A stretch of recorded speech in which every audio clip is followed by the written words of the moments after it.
നമസ്കാരം. പഹൽഗാമിനെ രക്തക്കളമാക്കിയാണ് TRF മാറ്റിയത്.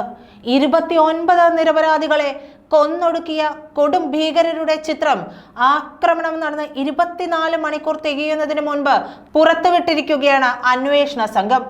4 ഭീകരരുടെ രേഖാചിത്രമാണ് പുറത്തുവിട്ടത്. ഇവരെക്കുറിച്ച് എന്തെങ്കിലും വിവരം അറിയുന്നവർ പോലീസിനെ അറിയിക്കണമെന്നാണ് അന്വേഷണ സംഘം അഭ്യർത്ഥിച്ചിട്ടുള്ളത്. 2 പ്രദേശവാസികളടക്കം 6 ഭീകരരാണ് വിനോദ സഞ്ചാരികൾക്ക് നേരെ വെടി ഉതിർത്തത് എന്നാണ് വിവരം. കൂട്ടക്കൊലയ്ക്ക് ശേഷം രക്ഷപ്പെട്ട ഭീകരർക്കായി തെരച്ചിൽ ഊർജിതമാക്കിയിരിക്കുകയാണ് പോലീസ്.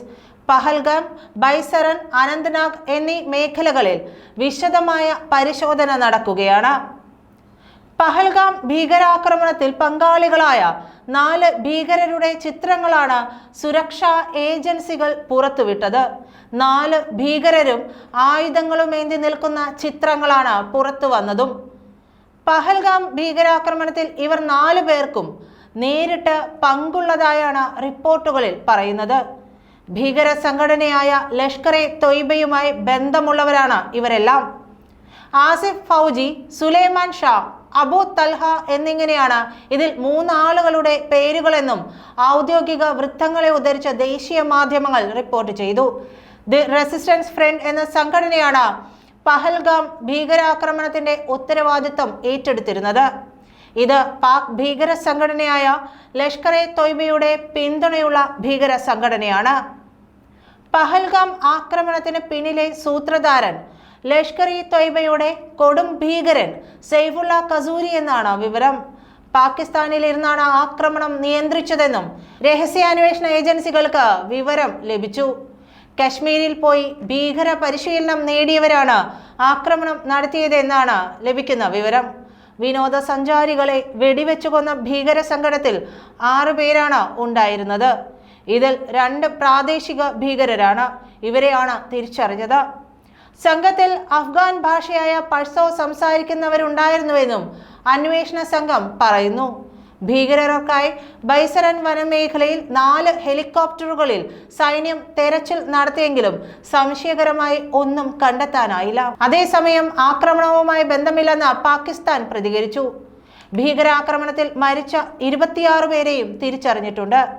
ഗുജറാത്തിൽ നിന്ന് 3 പേർ, കർണാടകയിൽ നിന്ന് 3 പേർ, മഹാരാഷ്ട്രയിൽ നിന്ന് 6 പേർ, ബംഗാളിൽ നിന്ന് 2 പേർ, ആന്ധ്രയിൽ നിന്ന് 1, കേരളത്തിൽ നിന്ന് 1, UP, ഒഡീഷ, ബീഹാർ, ചണ്ഡീഗഡ്, ഉത്തരാഖണ്ഡ്, ഹരിയാന, കശ്മീർ, മധ്യപ്രദേശ് എന്നിവിടങ്ങളിൽ നിന്ന് ഓരോരുത്തരുമാണ് മരിച്ചവരുടെ പട്ടികയിലുള്ളത്. നേപ്പാളിൽ നിന്നുള്ള ഒരാളും മരിച്ചിട്ടുണ്ട്. ശ്രീനഗറിൽ എത്തിച്ച മൃതദേഹങ്ങൾ ഇന്ന് തന്നെ നാട്ടിലെത്തിക്കാനുള്ള നടപടികൾ തുടങ്ങി. കൊല്ലപ്പെട്ട മലയാളി കൊച്ചി സ്വദേശി രാമചന്ദ്രന്റെ മൃതദേഹം എയർ ഇന്ത്യ വിമാനത്തിലാണ് ഡൽഹിയിൽ എത്തിക്കുക. അവിടെ നിന്ന് 4:30 എയർ ഇന്ത്യ വിമാനത്തിൽ 7:30 നെടുമ്പാശ്ശേരിയിലും എത്തിക്കും. അതേസമയം ആക്രമണത്തിൽ പരിക്കേറ്റ 17 പേരിൽ 3 പേരുടെ നില ഗുരുതരമായി തുടരുകയാണ്. അതിനിടെ പഹൽഗാമിലെ ഭീകരാക്രമണത്തിന് പിന്നാലെ കശ്മീരിൽ സൈന്യം തെരച്ചിൽ ശക്തമാക്കി. ബാരാമുള്ളയിൽ നിയന്ത്രണ രേഖയിൽ നുഴഞ്ഞുകയറ്റത്തിന് ശ്രമിച്ച 2 ഭീകരരെ സൈന്യം വധിച്ചു. ഓപ്പറേഷൻ ടിക്ക എന്ന പേരിലാണ് ബാരാമുള്ളയിൽ സൈന്യത്തിന്റെ ഓപ്പറേഷൻ നടക്കുന്നത്. മേഖലയിൽ ഓപ്പറേഷൻ പുരോഗമിക്കുകയാണെന്നും സൈനിക വൃത്തങ്ങൾ അറിയിച്ചിട്ടുണ്ട്. ബുധനാഴ്ച രാവിലെയാണ് ബാരാമുള്ളയിൽ നിയന്ത്രണ രേഖയിൽ ഭീകരരുടെ നുഴഞ്ഞുകയറ്റ ശ്രമമുണ്ടായത്. ഇത് തടയുകയും തുടർന്നുണ്ടായ വെടിവയ്പിൽ 2 ഭീകരരെ സൈന്യം വധിക്കുകയും ചെയ്തു എന്നാണ് റിപ്പോർട്ടുകൾ. ചൊവ്വാഴ്ചയാണ് കശ്മീരിലെ പഹൽഗാമിൽ രാജ്യത്തെ നടുക്കിയ ഭീകരാക്രമണം ഉണ്ടായത്. പഹൽഗാമിലെത്തിയ വിനോദസഞ്ചാരികൾക്ക് നേരെയാണ് ഭീകരവാദികൾ വെടിയുതിർത്തത്. ഭീകരാക്രമണത്തിൽ 26 പേർ കൊല്ലപ്പെട്ടതായാണ് ഔദ്യോഗിക വിവരം. എന്നാൽ മരണസംഖ്യ 29 ആണെന്ന് സ്ഥിരീകരിക്കാത്ത റിപ്പോർട്ടുകളുമുണ്ട്. നന്ദി.